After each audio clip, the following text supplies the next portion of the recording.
लोणावळ्यात बंद दाराआड बैठक का झाली आणि या बैठकीनंतर सरसकट हा शब्द जरांगेंनी का सोडला असा सवाल अजय महाराज बारसकर यांनी विचारला।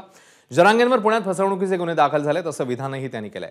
तर जरांगेंविरोधात आपण ईडीमध्ये जाणार आहोत असंही बारसकर म्हणतात। मग भंगार लोकांना उत्तर द्यायला आपण मोकळे नाही असं प्रत्युत्तर जरांगेंनी दिलंय। सरकार षडयंत्र रचतंय असा आरोपही जरांगेंनी केलाय।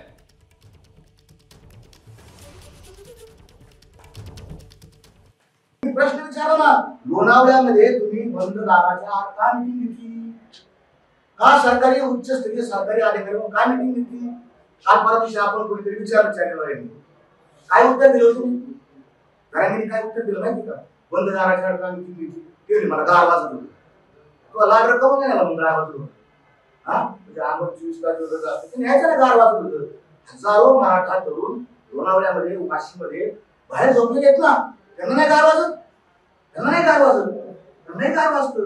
तू उत्तर त्याचं आपल्याकडे रेकॉर्ड आहे, तू उत्तर गार वाजत होतं.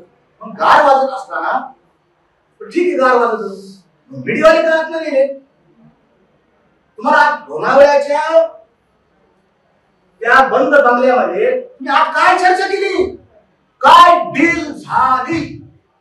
एक दिवस अशी परिस्थिती येईल तुझे सगळे काय धंदे उघड झाले ना, हा समाज तुला दगड मारेल. वस्तुस्थिती आहे, उद्या दिसेल तुम्हाला काय आहे काय नाही. उद्या 11 वाजता पत्रकार परिषद घेत आहे.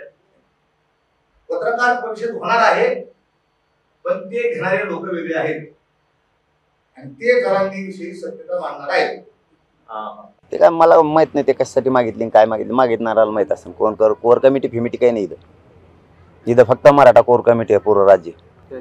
जरी तुम्ही उत्तर देत नसाल तरी समाज समर्पित होतो असं तुम्हाला वाटतं का? नाही, समाजच उत्तर देणार आहे त्या प्रत्येकालाच.